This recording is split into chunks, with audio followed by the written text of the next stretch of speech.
Okay, we want to tell you about something we're really excited about.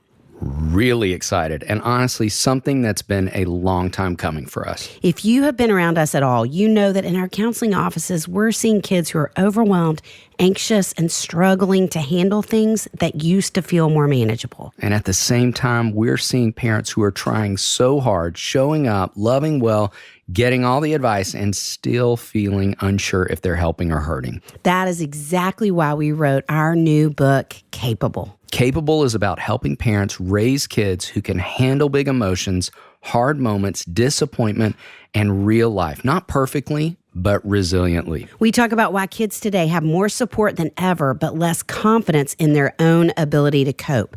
And how, without realizing it, we sometimes step in so quickly that kids miss the chance to practice becoming capable. This book is full of stories from our counseling rooms, practical tools you can actually use, and encouragement for parents who are doing their best and wondering if it's enough. In fact, we have 100 capable building exercises in the book that we are super excited about. So if you're parenting a child who feels anxious, sensitive, perfectionistic, or overwhelmed, or if you feel that way as a parent, this book is for you. Capable is available now for pre-order, and pre-ordering really does help get this message into more homes. You can find Capable wherever books are sold, and you can learn more at capablebook.com. Thanks for letting us share this with you. We cannot wait to get this book into your hands.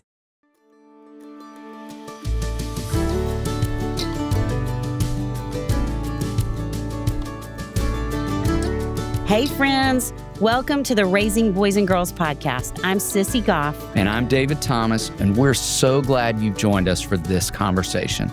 Let's dive in.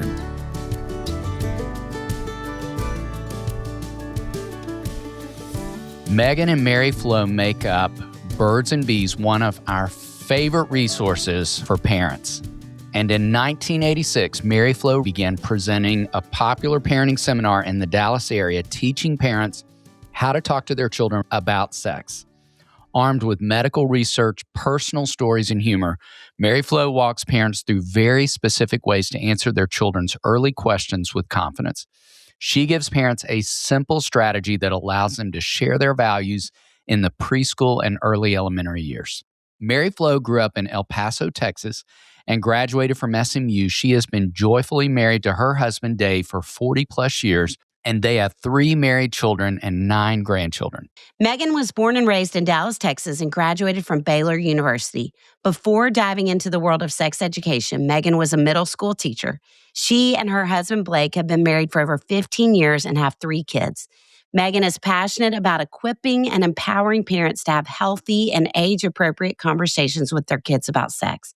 When she's not speaking to parents, she's in the trenches of motherhood. So happy, so tired. We are so excited for you to listen to this conversation. I was wanting to take notes, and I literally, because I'm living in the same house right now with my sister and her family, I ran upstairs and started telling Kathleen several of the things they said. So much good information.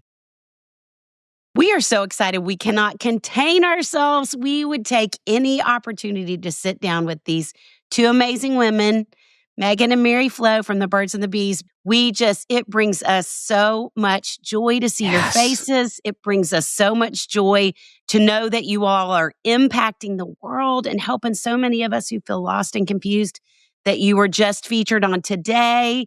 We just are so thrilled every time the word gets out about you 2 amazing human beings. And we're so glad to get to spend time with you.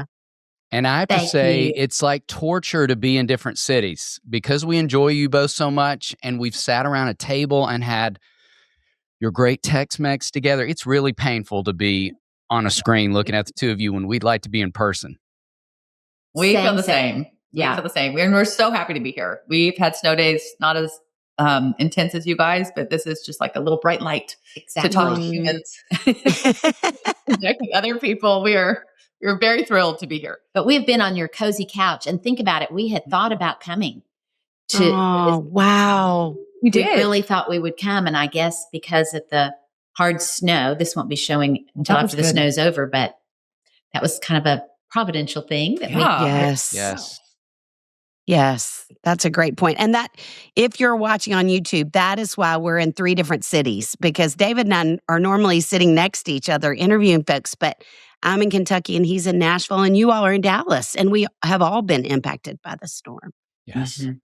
Well, so let's jump in and talk about the hard things to talk about that you all talk about every single day.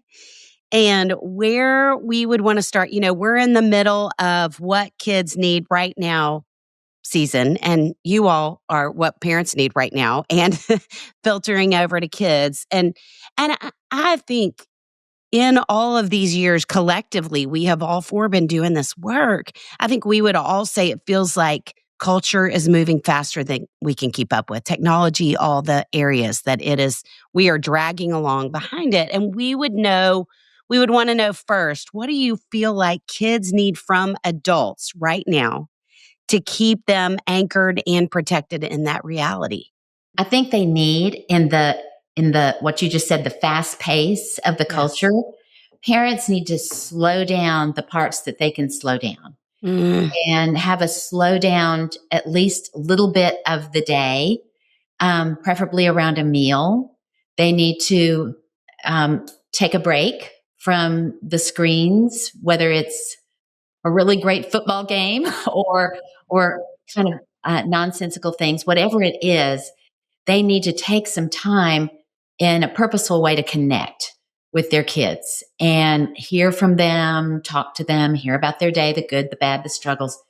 So we feel like we were talking about this before we got on, and we were just saying that parents need to not try to keep up with the culture necessarily, although they need to go on in a funny way, they need to go ahead of the culture. They need to go upstream. That's who we talk to. We talk to parents of preschoolers to go upstream to establish certain habits, but they also need to be a contrast to the culture and a restful, safe place. And I would add, I think, what do kids need from their parents? And I would say, they need competent and competent parents in this to feel like they can trust their parents. Like that's there's 2 things that come to mind. Is this analogy that someone's used about the pilot on the airplane, of turbulence, like that makes you as a passenger be like, oh my God. But as for parents to emulate the pilot that is, it's going to be okay. We're going to have a little turbulence up here. I'm ready for it. It's not a big deal. And then we'll, and so as a passenger, as a child, you think, oh, okay, I trust that person. And so I think that's how kind of our posturing as a parent to emulate that type of pilot for our kids of, this is what we're navigating. It's going to be okay. Here are some great tools. And I feel like people look to you, myself included, of how to be that kind of parent for our children.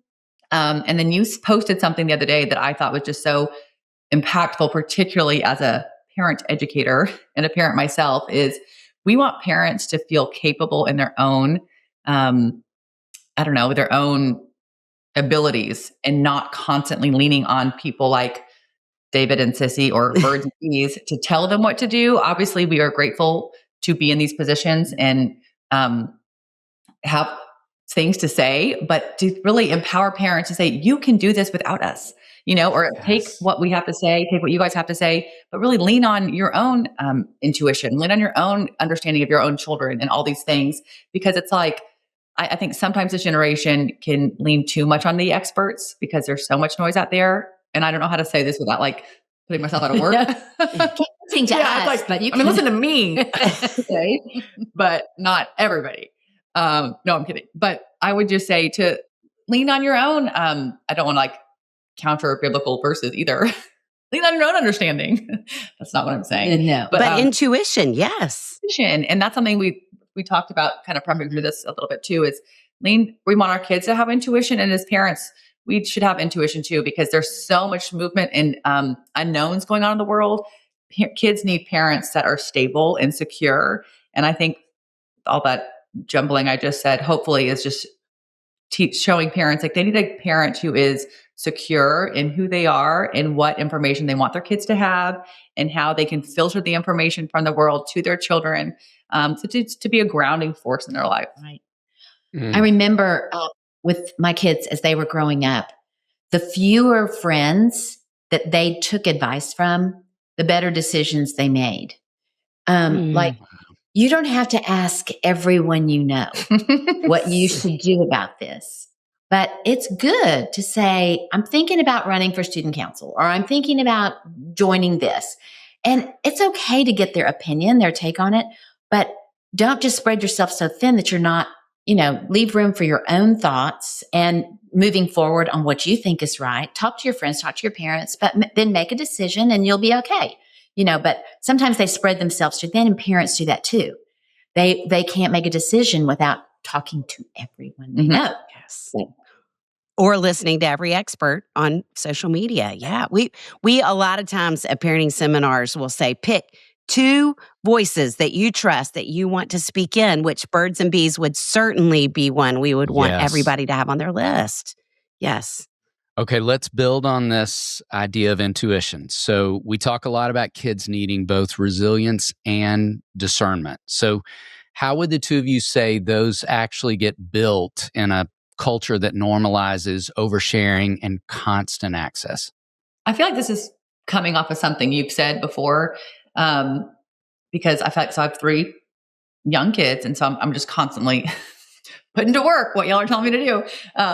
And I think maybe you said it, Sissy, about discernment is like a muscle, and particularly with girls. And so I just think an example of like, how do we build that in kids is speaking into it and like naming and claiming something, so like a conversation with my daughter at bedtime,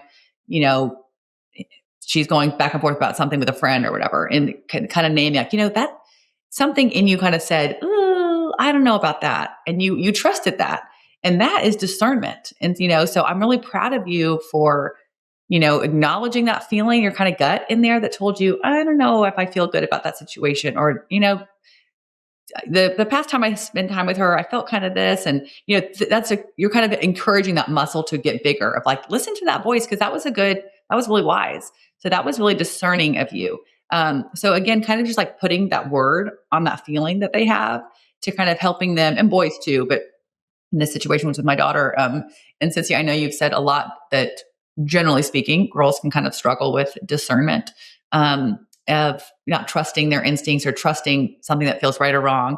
And so to kind of help build that muscle a bit more by speaking into it and kind of affirming that.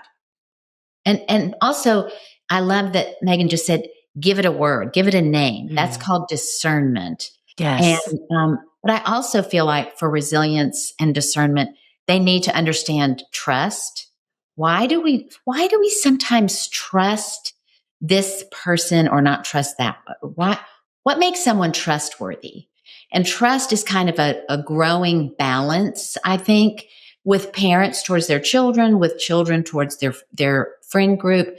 But what goes first? Like, I know with parents, do you wait for your child to be trustworthy and then trust them, or you trust them and let them show trustworthiness? Like, what comes first in that balance?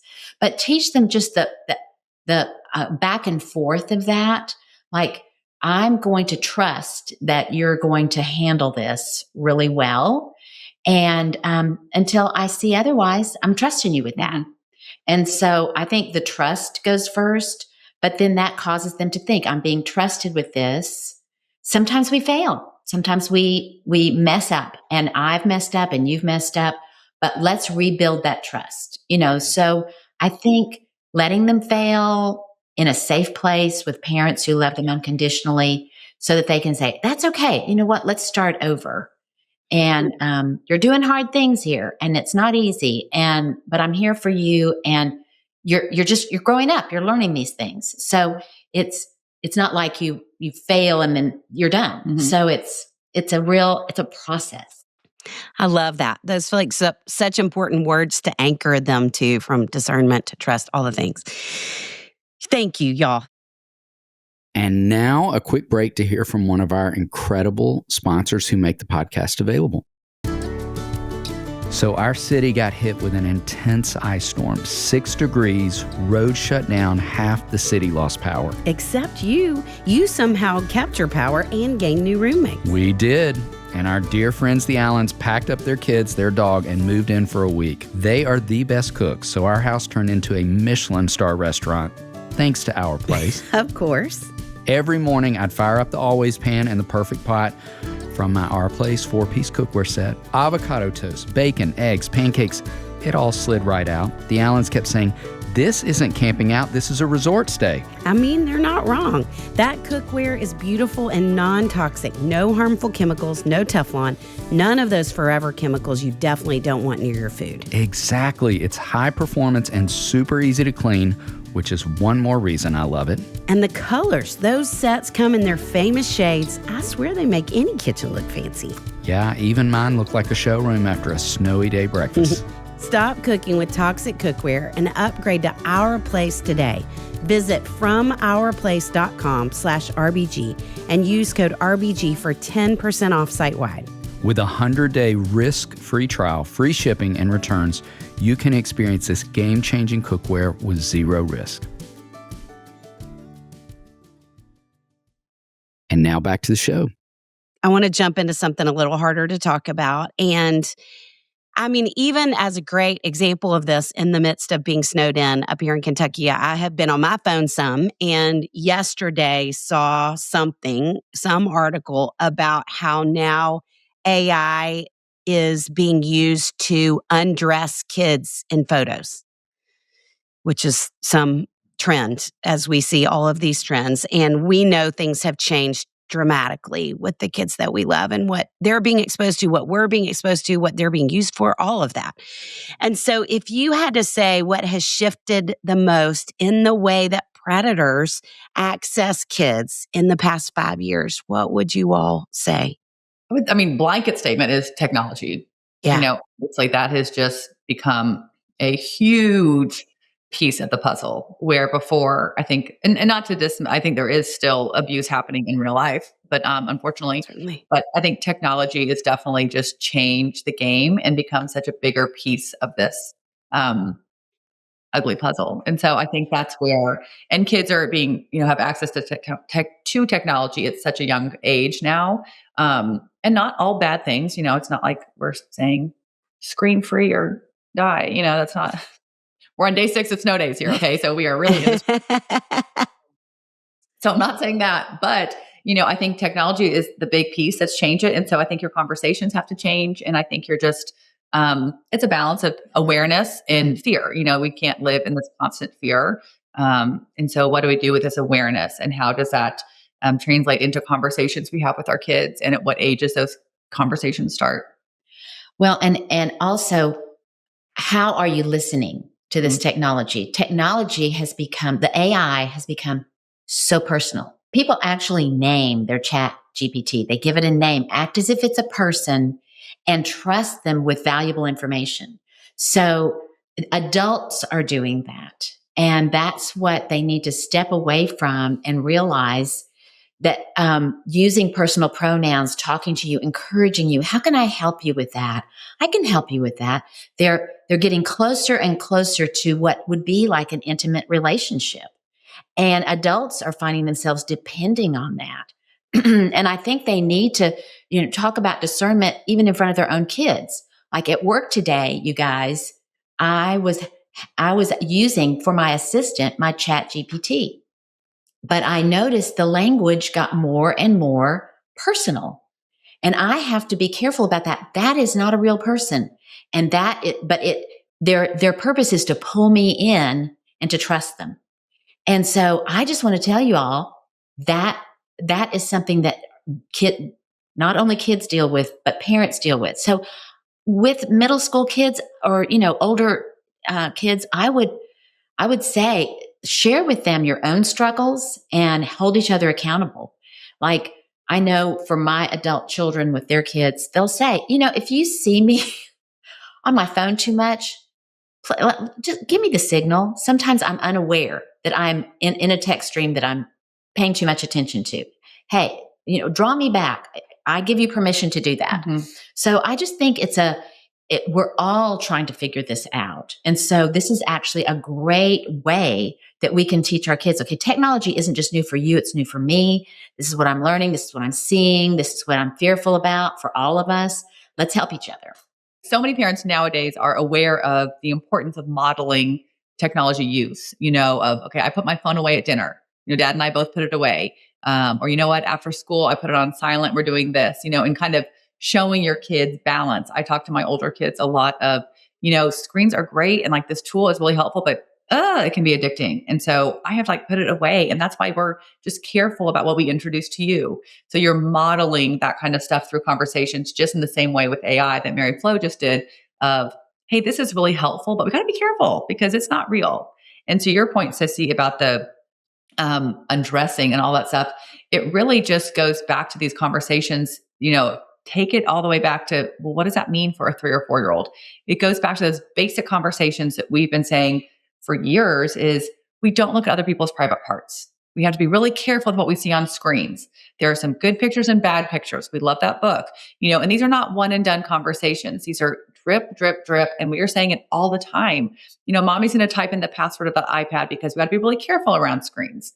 And so we just, to break it down, sometimes we can see a scary headline like that and just think, what do we do? This is terrible. And, as we were talking before this, we realized, we said the phrase, which has been coming up a lot in parenting circles, of there's nothing new under the sun. Now, of course, AI and undressing children, that's horrific, okay, and new. But generally speaking, that the reaction should be the same, is we should be aware of it, not in a complete panic and fearful. What does that translate to the children in my ages? That is just, little by little conversations with them about, we got to be careful around screens, body boundaries. Nobody else can look at your private parts, and we don't look at other people's private parts. If you see a bad picture, I want you to stop, run, and tell. So to just engage in our children and break it down into bite-sized conversations that they can digest at their age. We don't need to sit down and say, there's this thing called AI and it's undressing children online, and it's really scary. It's really bad. Like, that is a lot of information for adults. And so again, we are the parents. So how can we take in what's going on in the world and break it down into age appropriate, tangible talking tips to our kids to keep them safe? And so I think that is what I would just encourage parents, is these reminders of these little conversations that happen at age 2, 3, 4, and to continue those. And they evolve with your kids getting older. The language might change. The consistency in these conversations might change, but overall, just to have a voice that sets those clear boundaries. This is so good, y'all. And I'm reminded again, no one helps us break down those overwhelming big conversations as thoughtfully as the two of you, which is why we love circling back to conversation with you both so often. So let's go one step farther into this part of our conversation. So many parents can assume that danger just comes from strangers, and all four of us know it's more complicated than that. How would the two of you say that parents should think differently about who poses risk and how grooming actually works? That is one of those very difficult things, because grooming is so devious, and unmasking it is difficult. So with that in mind, you want to make them aware that there are some people who don't see life the way we see it, don't see their bodies, don't see relationships. They have something that's not right in their thinking in that regard. And we can't tell what people are thinking. So we have to pick up on certain cues. Now, there's a phrase that I think can be helpful when children are little, so not to lead to so much fear, but to say, this will probably never happen to you. So set them up for, this is not lurking on every corner, but I just want you to be aware there are some people that don't think right about their bodies, other people's bodies. They don't understand boundaries, and that can be very harmful. So those people might ask you to take your clothes off, might ask you to look at their undressed body. They might do things like that. That is wrong, no matter if they are an adult or an adult who's even in charge. And so this is something that we just need to make children aware of in the framework of this will probably never happen.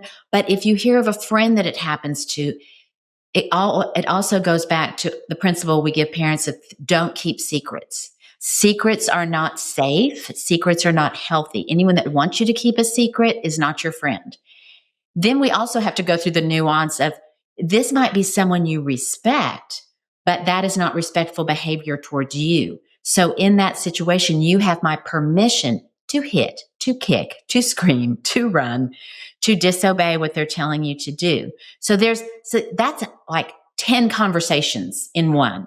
I would not necessarily bundle that all into one conversation, but I would eventually over time kind of unmask what can be the protection of the predator. The protection of the predator is they have a position of authority. They're nice. They give presents.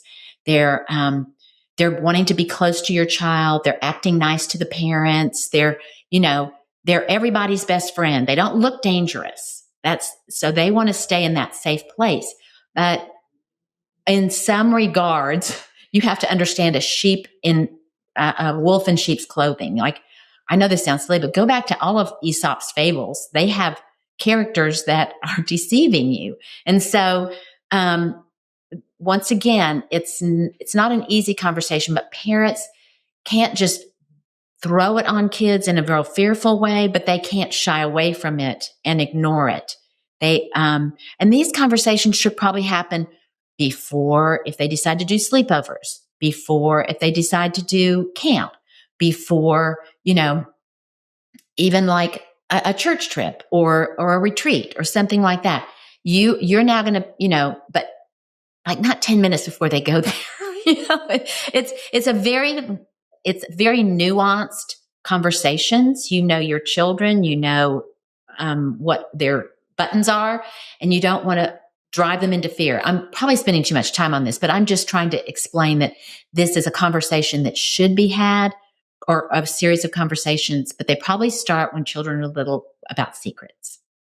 And I would add to that, as I'm navigating this with my own children, I mean, not the horrific side of it, Lord willing, but just setting them up for this, and also not living in this fear-based world where my kids have spent the night out without me. One of my kids does go to a summer camp. So we're not living in this fear of not doing anything, where I am, I guess, putting them in risky situations. But I think it's an educated risk or a calculated risk, which I think is healthy. But for my kids who are almost 13, 11, and 8, I was rounding up, which I can't believe. I know. Stay young forever. Anyways, all that being said is I have not necessarily introduced the idea of, or the word, predator or grooming. So I haven't had those specifically black and white conversations. And yet I still feel very confident in my children's ability to communicate towards me or my husband, and to speak up for themselves, and to know inside and verbally communicate if something did happen that made them feel weird. Because I feel like for the past 10 plus years, 13 years, whatever, we have been having these conversations where this is something we talk about in our home. And that, I think, is what we try to do at Birds and Bees, is to not make this taboo where it has to be this one sit down conversation of, let me tell you about predators and groomers, because this is really heavy. Now, they might have to be more forward about that as they get older, and that's fine. But when they're little, just saying, we don't look at other people's private parts. Hey, the neighbors were over and y'all were upstairs playing doctor. That's not okay. We keep the door open while we play. We keep our clothes on while we play. If you take your clothes out at a friend's house, that's breaking the rules. We do not do that, even if they say it's okay. And so just over and over again, we are saying these clear boundaries in their age appropriate language, so they know this is a line that isn't crossed. Mary Flo, echoing what she just said, is the secrets. That's another great thing we teach. It's like, we don't ever keep secrets in this family. If anyone asks you to keep a secret from me, that's a red flag. Ooh, we don't do that. We love surprises. Surprises have an end date. That surprises are fun. They make you happy. Yes, secrets can be hurtful. So we don't keep secrets in this house. And nobody should touch your private part. So there's lots of little conversations where, again, it's taking this big, scary thing of grooming, and breaking it down into these, you're building resiliency in your kids of like, hey, that's not okay. You're building this. Oh, I say that word to my mom a lot, or my mom's always talking about that. It's like we are kind of breaking the ground by saying like, oh yeah, that's your penis. Nobody else should touch that. Okay. So they've heard me say that so many times that they're like, well, you're not going to believe what happened, Mom. because this is something we talk about in our home. And that's the tone that we're trying to create, is this safe home of, yeah, that's not okay. And if something like that happens, come and tell me. I think sometimes parents, out of discomfort or whatever, things can become kind of secret or taboo in general. And there's kind of some shushing and shaming that go on. So if God forbid something does happen that doesn't feel right, they don't have that language to communicate to their parents. They don't know what to say, or they're embarrassed to say it because it's never spoken of. And so that's where real problems can start, is when things are kind of hushed in secret. So I think it's important to set those boundaries when our kids are young and be very consistent. And then as parents, I think it's just a balance of being aware of the risks. Like, I am very aware of sexual abuse numbers and statistics and reality. So of course, in my brain, I'm looking at some basketball coach where I'm like, well, who's this dude? Yeah. I'm not telling that to my kids. I'm just more, I'm aware. Yeah. I'm aware of the situation. I'm aware of the adults in my kids' lives. Well, who's that substitute? Who was that? So in my brain, I might be hyper aware, but I'm not putting that on my kids. I'm not telling them, well, watch it. He's a weirdo. You watch out for him. I'm not saying that to them, but I am mindful of what's going on around, and I'm aware of who's spending time with who. And so I'm making those decisions, but I'm not putting that fear into my young children, if that makes sense. But I'm equipping them with the tools that they need to communicate those clear boundaries, while also making choices as the adult. So good, y'all. Thank you. So if you all had to say in this day and time, what do you feel like are the most common blind spots for parents who are really well intentioned and engaged and doing their best? What's still being missed? I think I feel like we say it all the time, so it feels like, how did you miss it? Maybe it's not being missed. I don't know. But I think a lot of the times it's that parents still think these conversations start later, and I think that parents still think, oh, I don't need to talk about that because until my kids are in middle school or whatever. And particularly when it comes to screen safety, exposure to pornography, all these dark topics that involve screens. I think a lot of times parents think, well, I don't even need to, that is icky and dark. And we will talk about that when they're 13 or something. Right. And really, we're just kind of doing them a disservice. So I would say just start those conversations, like we mentioned earlier, of like, we got to be careful around screens. If you see, if you see a picture with someone's clothes off, that's not appropriate. You got to come and tell me. You're not in trouble, but we've got to be careful with our eyes of what we see, and breaking that down to conversations when they're little, because their exposure happens. I think the average age now is 11, and that statistic I know is several years old. So those are conversations that need to be happening early and often. Right. And I think that's one of the tricky parts about the Birds and Bees curriculum and our strategy, is that by the time you think you need it, you needed it 5 years ago. How do we help parents see that the biggest protection you can give their children, the biggest protection you can give your child, is to start early with some of the most animal cracker small conversations that just are part of their everyday life. And so that is your best protection, is to really fill their mind with your values, with the facts, with an understanding in the most simple way. We don't, just the boundaries around bath time or potty training or, just all of these things that you're talking about their bodies anyway. Just go ahead and use the right words. That you're breaking some of the hard conversations down in early years and then rebuilding them in a very positive way. You're also showing them how to have these conversations. You're not freaking out and reacting. I think most parents freak out and react. And this strategy is stay calm and prepare and be proactive instead of reactive. And so that's a blind spot that we've carried on from a culture that just believes in the talk or still thinks that's an effective way to communicate. And there's nothing effective about an awkward conversation at an awkward age. So erase that. Let's start over and start young. So good. Okay. You have both offered such great wisdom in this space already, but any other ways you'd want to encourage parents to protect kids without raising them to be afraid of the world, ashamed of their bodies, ashamed of questions or curiosity? I think something we try to stress is your tone of voice. And for some parents, I think this comes naturally and some it doesn't. So fake it till you make it. But I think this tone of voice of like, it is what it is.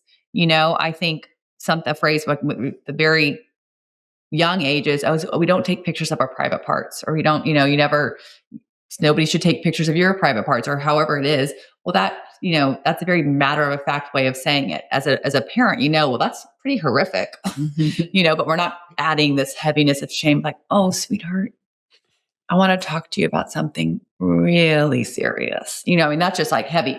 And so as I get older, I'm thinking of now like my middle, playing some video games or whatever, be like, hey, we're not doing the chat feature on these games because you don't know these people and that's weird. And sometimes people might ask you for pictures and stuff. And remember, we never, even if people say, I want to see, you think they might disguise themselves and say, we want you to take a picture of your body. Like, absolutely not. And he's, dying. Mom, I'm just saying, like, you never take pictures of your private part. Right. And he's like, oh my God, Mom. I'm like, I'm serious. You just don't. And he's like, okay. I'm like, great, good. We're not doing it. Where it's like, this is a brief conversation while I'm unloading the dishwasher and he's charging his iPad. This is not a sit down conversation about online predators. This is just a drip of, hey, remember, we're not doing that. Right. Okay, good.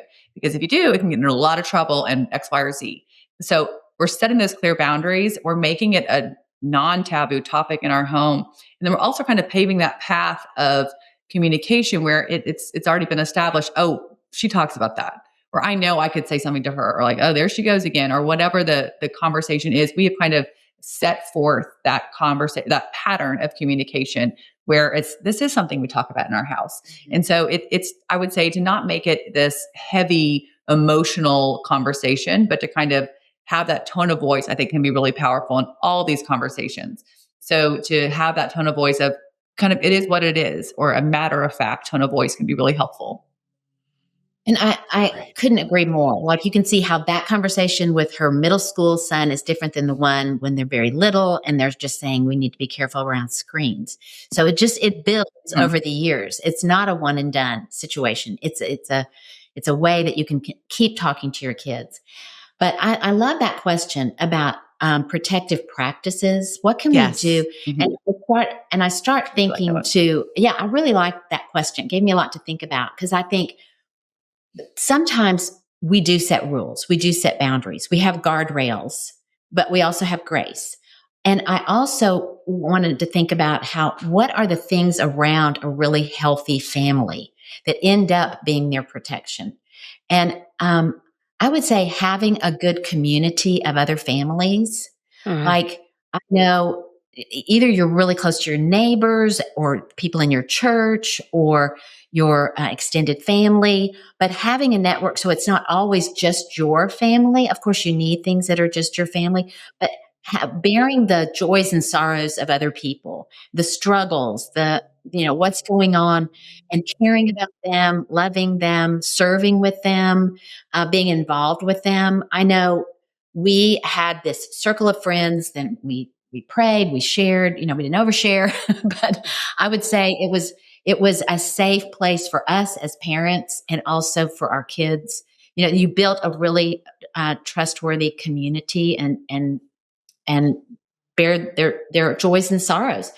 Also, I am a big fan of classic books and reading aloud in the home. It doesn't sound like a protective device, but situations that they're not going through are going on in the Chronicles of Narnia, or are going on in Harry Potter, or going on in Anne of Green Gables, or like, think about Anne of Green Gables. She had red hair. She couldn't stand it.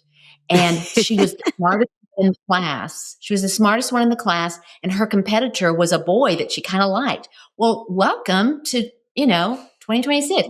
I don't know my body looks really smart and people aren't paying attention to me. And the one that I want to pay attention to, I'm in competition with, so all of these situations. Nothing new under the sun. Nothing new.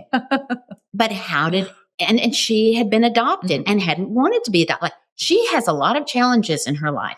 And we think of it as Anne of Green Gables. That's such a sassy story. It's just such a sweet little sugar thing. No, it's got a lot of challenges that you can walk through with your kids. So I think reading time, thinking through how did they overcome that challenge in that situation, and what is courage? How did you show courage? Where do you, so it's all of those things that don't seem protective in the moment, have a reading time or to have community, but praying with your children, reading with your children, having them have a community, those end up being kind of the lattice work for family.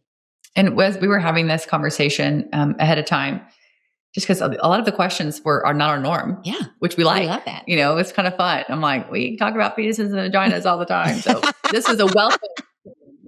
But when we were talking about this conversation, we thought, kids, connection equals protection, and I think that is something. If parents want to chew on that, I think it's like you have to make time for connection, and I think if you are going about your life with constant to and from practices, carpools, drop-offs, pickups, if we're constantly in motion, which it's so easy to be in this phase that we're in or that I'm in, if we're not taking time to build in connection, that's the best way to protect our kids. But they know, okay, I feel safe in this moment.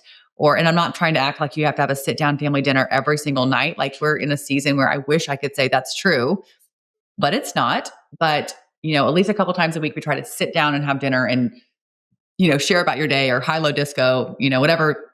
I think everyone has different names for that type of game, but just a touch point. And that might look like paper plates and someone's jumping up and down and someone's whatever, but a touch point or, we're all in the car together. We're going to talk about X, Y, or Z. So it doesn't have to look a specific way. I don't want parents to get hung up on that, but to build in some downtime, to build in some together time, whether that's just making sure you can stay awake for that 30-minute chat at bedtime with your tween or whatever it is, because I think kids need to feel connected to make sure to know that this is a safe place, because that's where certain things can come up of this happened today, or I don't like the way this made me feel, or how is that friendship going there? I think kids need to feel safe with their parents and with their family, to know like, this is where I can kind of go to exhale and kind of let my guard down a bit during the craziness of the day. And so I think just that phrase keeps coming back to me of connection equals protection. Obviously, these conversations are super important. Being mindful of, how you set up their iPad or, who their friends are, what you allow them to do. But I really think just having a strong family unit, whatever that looks like, everyone's family is different and set up differently.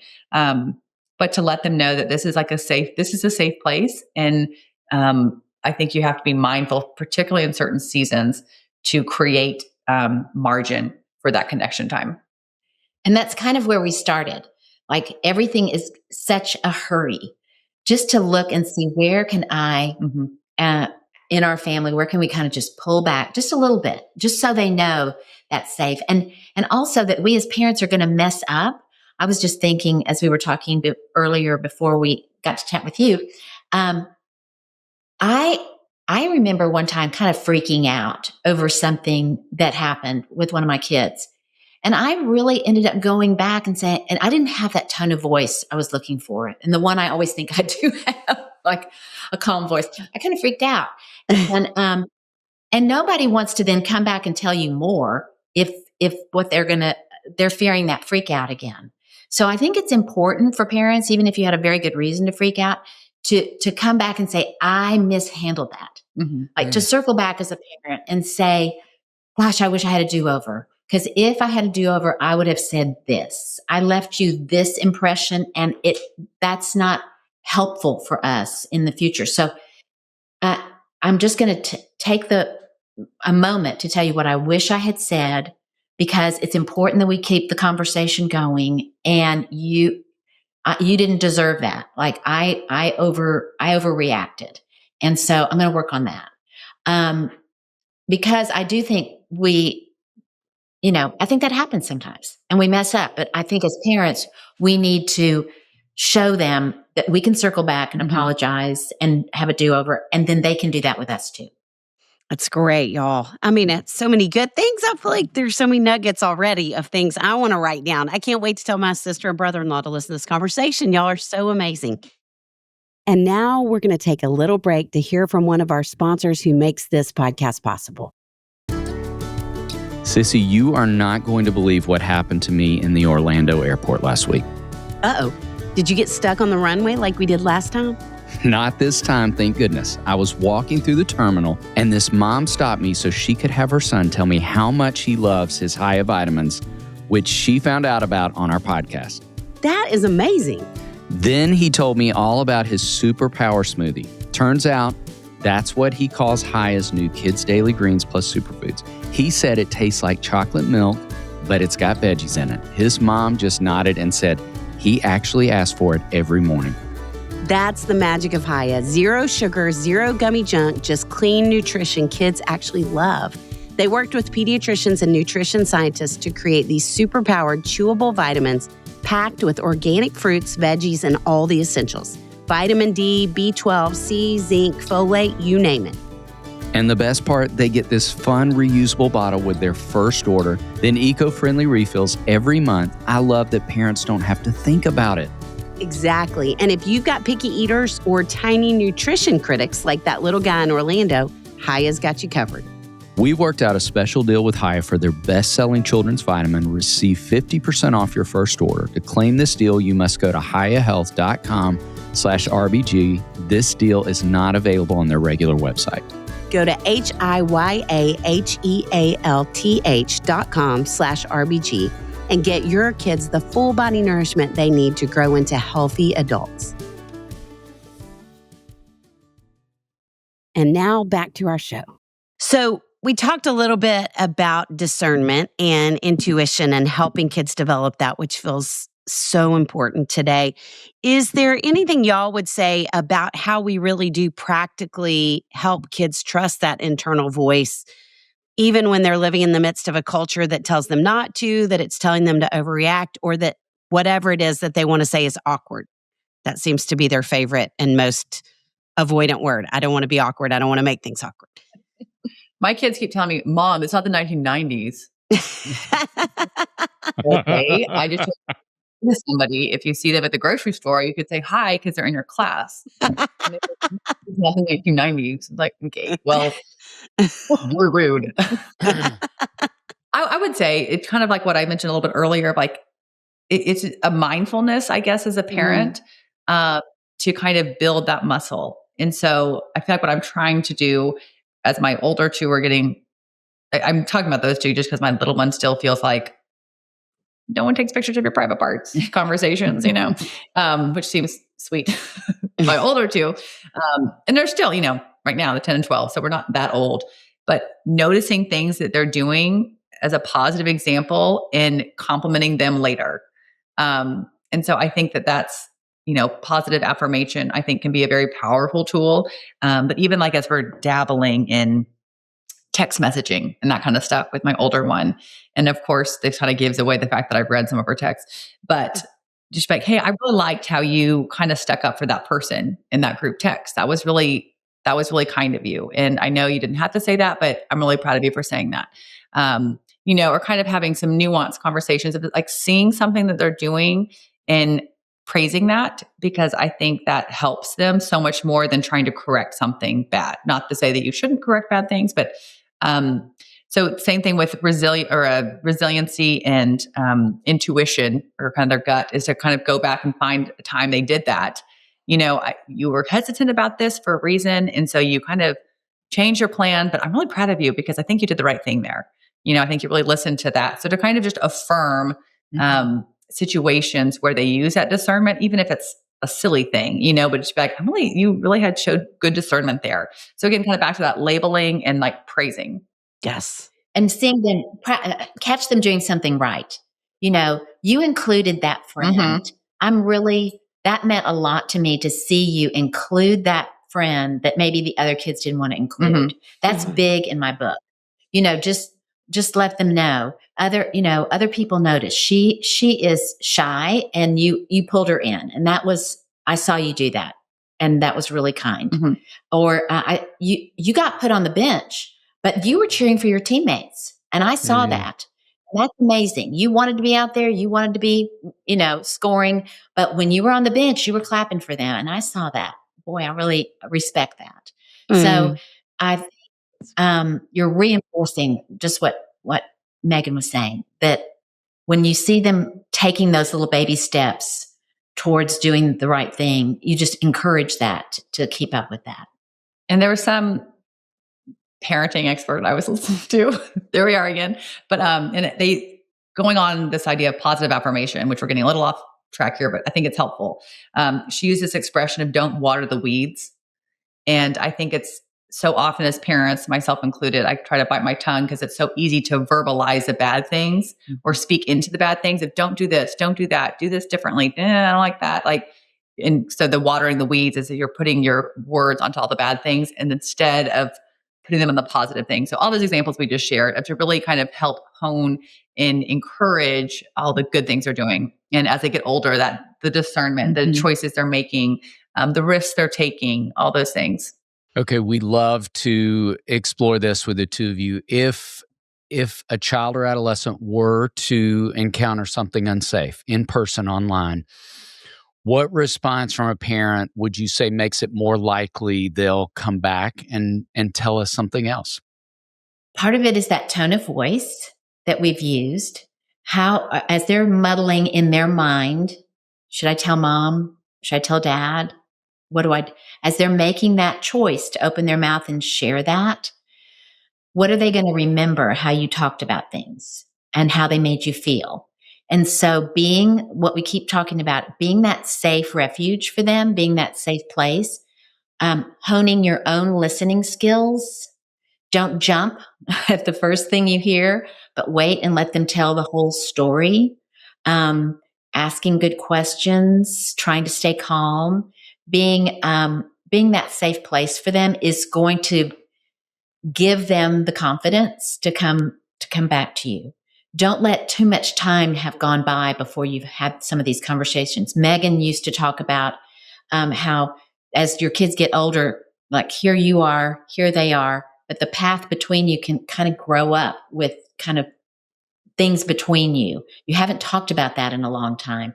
So if you haven't talked about things that can happen online or things that can happen in person in a long time, maybe you bring it up. Do you ever hear about things at school? I know in the day, that sexting was an issue last year. Are you hearing about that again? So that you can bring it up and they're like, okay, I guess it's okay for me to talk about this because actually last week something did happen. And knowing that you have initiated the conversation gives them confidence to bring it up maybe next time. Because I think so many times parents think, well, if anything happens, they'll tell me. Well, have you made it clear that you're willing to talk about things that are really hard like that? So I would say if it's been a while since you've had some of these conversations, look for opportunities to talk about them. And I would say, just to kind of add my thoughts on that, if a kid came to me that they had seen something or did something wrong or, been exposed to something online, I think initially I would just try to, depending on the situation, but maybe like a hug and I'm so glad you told me. Or I'm so proud of you for telling me. Yeah. And kind of starting with that, I think, as opposed to like, what?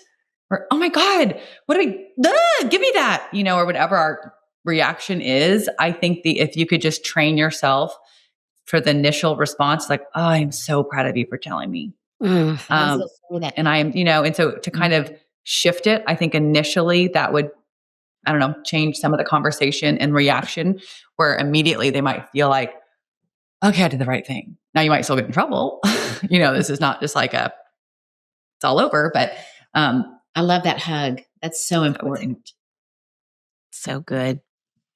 Okay, there's so many things that you all have said. I literally was just thinking, I'm going to go upstairs with Henry and Whit and make a little drip just about our conversation and all the good things you said. So if there was one primary thing today that you wanted parents to remember to protect kids in today's culture, would love to hear And I definitely want people to go back and listen to this over and over and over, because there are 80 things that you've said that we need to listen to protect kids. But if y'all had to narrow it down to one to end with, what would it be? Gosh. I think speaking up at an early age is their greatest protection. Mm-hmm. We give an example in our course about, imagine there's a sponge in your child's mind, and that you can label that sponge curiosity about sexual things. They're born with that sponge. It's there. You didn't put it there. They're born with it. But who will fill that sponge? And if you as the parent are putting in biblical knowledge, your own values, you're putting in practical helps, you're saying, by God's design, this is how a baby's born. We have a beautiful story to tell. But have we told the story? Have we filled the sponge? And then as they're older, what happens with a full sponge? They're going to hear other things. They're going to encounter other values. But if it's a full sponge, then those things somewhat just roll off because the sponge is full. But if there's nothing there, then you are allowing that sponge that goes with your child wherever they go to take in that the power of the first impression then goes to the culture. And so we would just tell parents, if it's so simple, but if you will start when they're young and get the messages you want them to have about sex in there, that will be their protection wherever they go, because it's in there. And not that that will protect them from anything that will happen. I don't mean to say that. We don't know. Bad things can happen, but they will have a layer of protection that they would have not otherwise had, because they got to hear some of these really important things from you first. And it's never too late. Right. And I think that's, if you don't, right. And I think that's what I would say is, if you're listening and your kids are really little, I think the most tangible takeaway is maybe start talking about body parts and private parts and establishing that clear boundary, and kind of early and often. Oh, yep, that's a private part. No one touches your private parts. Oh, we keep the doors open while we play. We don't touch private parts. We don't look at our neighbors. All these conversations, start talking about private parts and body boundaries, very matter of fact. And if you're sitting here as a parent who has older kids and you're thinking, well, shoot, I've never done this, completely repeating what Mary Flo just said is, we think sooner is better than later, but later is better than never. And so you are not late. Those conversations may not sound as organic as some of these, seeds and eggs and bath time stories and whatever. But if you have a 13-year-old, you're thinking, well, I've never talked about this. Or my 14-year-old, oh my gosh, she's had a phone for 2 years and we've never talked about this. You are the parent. You are the authority. And so I would just start talking. Hey, we have never talked about this and I'm so sorry, but did you know that people are sending pictures of their private parts? I know. That might sound like stupid or silly, or it might sound interesting. I don't know how you're reacting, but this is these are the legal consequences about this, or this is what's happening, or these are the schemes that some people are doing to try to get money out of people. Have you heard about this? Well, it's real. It's, if you ever get yourself in that situation, Dad and I can actually help you out of something awful instead of you trying to hide it. So I just need you to know this is going on out there. So again, it's it's never too late. Obviously, I think those conversations need to be happening, even if you've done the drip. That's just Absolutely. Another conversation. So I would just say it's never too late. And I think for parents with young kids that are listening, just start talking about private parts and body boundaries. You too. I was thinking the example you used at the top of our conversation about the pilot and the plane. And I was thinking how grateful I am that the two of you are piloting this plane in this space, because these, to stay with that analogy, these are turbulent times, and the steadiness of both of your voices, the wisdom of all these years of work in this space that you offer to parents. I just feel so much more at peace for parents listening, because you equip and encourage in this space in such an extraordinary way. So grateful for you both, more than I could communicate. Me too. We love you guys. Y'all are so encouraging and kind. Thank you. And I feel the same. We feel the same. I tell everybody, the voices in my head are David and Sissy. And I talk about you guys like you're my best friends, and I think you are. So it works. But I'm constantly... We direct people your way all the time. All the time. So this is a treat for us. Thank you for having me very much. Thank you for being with us. David, what a team we have that we get to call friends who help make this podcast possible. Chris Starrett, our engineer. Our management team at KCH. And we are thrilled to be a part of the That Sounds Fun network. Our music was created by the insanely talented Dave Haywood of Lady A. And if this podcast felt helpful to you, please consider subscribing, liking, sharing, all the things. We are grateful for you and cheering you on always.